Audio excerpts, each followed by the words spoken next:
Hoy vamos a hablar de un tema que tiene que ver estrictamente con el pensamiento, pero también cómo el pensamiento desencadena procesos a nivel intelectual, a nivel político, que mucho tienen que ver con la actualidad de algunas políticas y de algunos agrupamientos que podemos ver en la actualidad y que tienen su fundamento en esas tensiones, hay una frase que me gusta mucho que es: el pensamiento es hijo del obstáculo, ¿no? Y es verdad, hubo una época muy fermental de la historia de las ideas del siglo XX, allá por los años 40, 50, 60, ¿no? que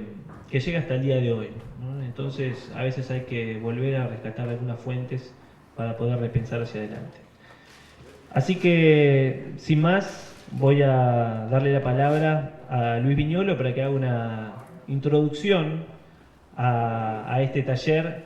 que espero pueda ser tan fermental y genere no solo respuestas, sino muchas preguntas a todos nosotros. Gracias por la invitación. Hablando de comentarios, me quedó la duda de si tenemos que empezar comentando el partido Uruguay-Bolivia, porque cuando llegué estábamos mirando eso. Abordar las ideas políticas del siglo XX, entiendo que nos exige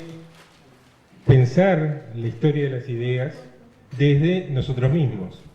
desde la realidad de nuestra condición latinoamericana, de nuestra condición indo-afro-latinoamericana y caribeña. Y precisamente durante el siglo XX, en el Uruguay y en América Latina, se realizaron algunos aportes decisivos a la latinoamericanización del pensamiento, y en particular a la latinoamericanización de las ideas marxistas, a la latinoamericanización de las ideas socialistas y de izquierda. Ese camino de nacionalización y latinoamericanización del pensamiento en general y de la izquierda en particular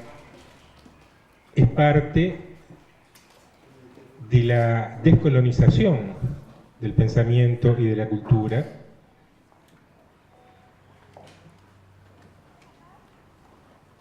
y en esa descolonización del pensamiento y de la cultura, que es parte del movimiento general de emancipación de los pueblos dependientes de las orillas, como decía Vivian Trías, de las orillas rebeldes. Y precisamente en el Uruguay, tanto Carlos Quijano como Vivian Trías hicieron aportes particularmente decisivos en esta línea de latinoamericanización del pensamiento y de latinoamericanización de las ideas de la izquierda. Lo hicieron muy especialmente a través de sus desarrollos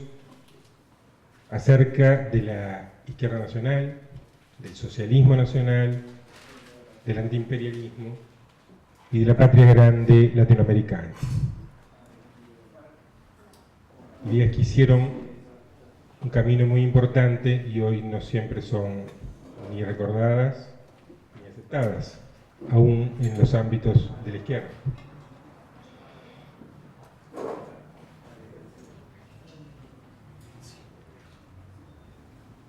Este camino de latinoamericanización del pensamiento, de emancipación del pensamiento y de la cultura, esta tropicalización, como les gusta decir a los amigos venezolanos, por un lado requiere la revisión, el reexamen, la reinterpretación de nuestra historia como parte fundamental de nuestra realidad, de esa realidad desde la cual elaboramos y creamos, y no simplemente aceptamos pasivamente lo que nos llega de Europa o desde los centros de poder, tanto como la conceptualización de los problemas del presente. tenemos una deuda pendiente muy grande en la toma de conciencia acerca de los aportes a la cultura mundial de las culturas indígenas precolombinas y de las culturas indígenas posteriores hasta la actualidad. Es sorprendente la cantidad de descubrimientos arqueológicos que se hacen continuamente y de los cuales no tenemos noticia, no son parte de la conciencia colectiva, no son parte del imaginario colectivo y no son parte de la educación básica ni secundaria en nuestro país ni en toda América Latina, pasa lo mismo. Pero tampoco tenemos una conciencia clara de los aportes que desde América se realizaron durante el periodo colonial. Carecemos de la conciencia de que el barroco europeo, en gran medida, es un producto de América. Al revés de lo que nos enseña, que el barroco americano es una especie de repercusión tardía del barroco europeo, que tanto estudiamos,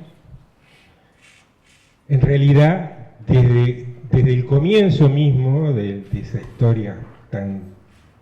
tremenda y tan compleja, que es la conquista y la colonización,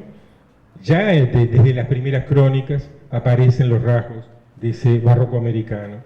que es el verdadero padre del barroco europeo y del barroco en el mundo.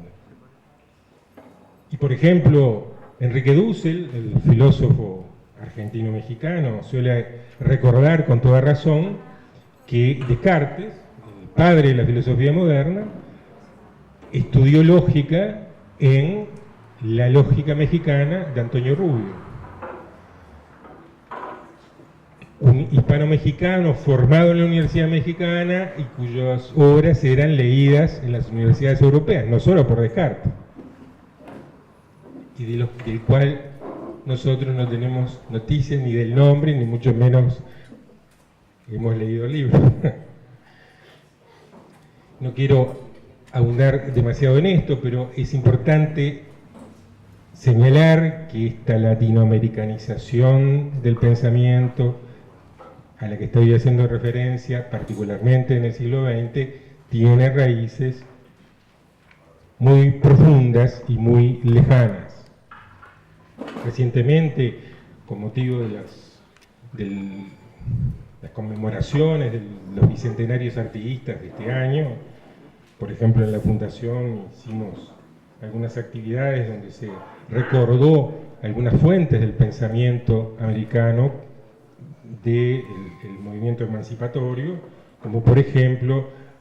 Antequera, y entre otros protagonistas de la Revolución Comunera del Paraguay del siglo XVIII, y los desarrollos que ellos hicieron acerca de la soberanía popular, acerca de la prioridad del común, es decir, del pueblo, respecto de la soberanía.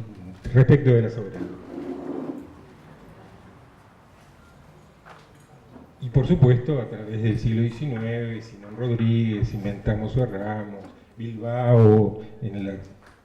orígenes de la denominación y de la idea de América Latina, junto con Torres Caicedo y así sucesivamente,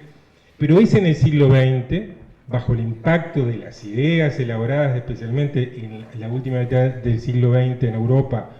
por parte de Marx y de los pensadores principales de la izquierda europea, pero también bajo el impacto de los hechos históricos, de las dos guerras mundiales, del crack del 29, de la Guerra Fría, en fin, que los intelectuales latinoamericanos hacen este gran esfuerzo de emancipación, de latinoamericanización del pensamiento. Allí tienen protagonismo el peruano Mariátegui, el ecuatoriano Manuel Agustín Aguirre, los argentinos Ugarte y Ramos, y por supuesto, como mencioné al principio, especialmente, no únicamente, Carlos Quijano y el núcleo que lo rodeó en su grupo, en los periódicos, los semanarios tan célebres que él editó, como el Semanario Acción y más conocido el Semanario Marcha, durante décadas, y el el núcleo que rodeó a Vivian Trías en el socialismo, en esos planteos tan removedores que marcaron un giro copernicano, como dice Real de Azúa, en el pensamiento del socialismo y en el pensamiento de la izquierda en el Uruguay. Estos núcleos fueron distintos entre sí, pertenecen Quijano y Trías a dos generaciones distintas, la generación del centenario y la generación del 45, y tuvieron diferencias intelectuales y de política práctica, pero también tuvieron afinidades. Algunos muy destacados intelectuales, como muy especialmente Eduardo Galeano, participaron de ambos núcleos. Galeano reconocía muy expresamente que sus maestros fueron Vivian Trías y Carlos Quijano, y que de ellos aprendió esta cuestión de la latinoamericanización, de la nacionalización y latinoamericanización del marxismo y del socialismo. Precisamente, no es casual que el autor de Las venas abiertas de América Latina sea discípulo de estos maestros en particular, que naturalmente no son los únicos, pero quiero hacer hincapié en ellos y en sus ideas de izquierda nacional, de socialismo nacional, de antiimperialismo, de patria grande, porque me parece particularmente oportuno, ya que estamos aquí en la 711, donde nos han invitado gentilmente, recordar que Raúl Sendic padre, el joven Raúl Sendic padre, se formó junto con Vivian Trías. Junto con Guillermo Gifflet, fueron los primeros jóvenes integrantes de la dirección del Partido Socialista que acompañaron los planteos removedores de Vivian Trías y que engendraron esa corriente que termina desplazando al fundador, a don Emilio Frugoni, y poniendo en práctica ese giro copernicano en el pensamiento socialista y izquierda en el Uruguay. Y ese vínculo entre Sendic y Trías, vínculo personal, vínculo político partidario, vínculo ideológico filosófico, se prolongó al menos durante 20 años, al menos durante 20 años. Y más allá de esos 20 años, los vínculos ideológicos se mantuvieron. Métol Ferré solía recordar que cuando cae Sendic padre, tenía en la mesa de luz la historia de la nación latinoamericana de Abelardo Ramos, digamos, perteneciente a la misma corriente de ideas latinoamericanas. Esto lo menciono porque debieras estar en la tapa del libro, conocerlo todo el mundo como la cosa más obvia. Y sin embargo, los jóvenes no lo conocen, los veteranos en general tampoco lo conocen, los militantes lo han olvidado. Y este olvido no es solamente un olvido de hechos políticos circunstanciales, es también un olvido de ideas, es un olvido del proceso intelectual del cual nosotros procedemos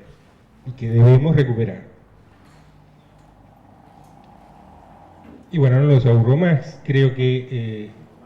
será un gran placer escuchar los planteos siempre removedores de Gonzalo Sibila, que no solo como político, sino también como profesor de filosofía, es un digno continuador de estos grandes intelectuales políticos que marcaron el siglo XX en el Uruguay.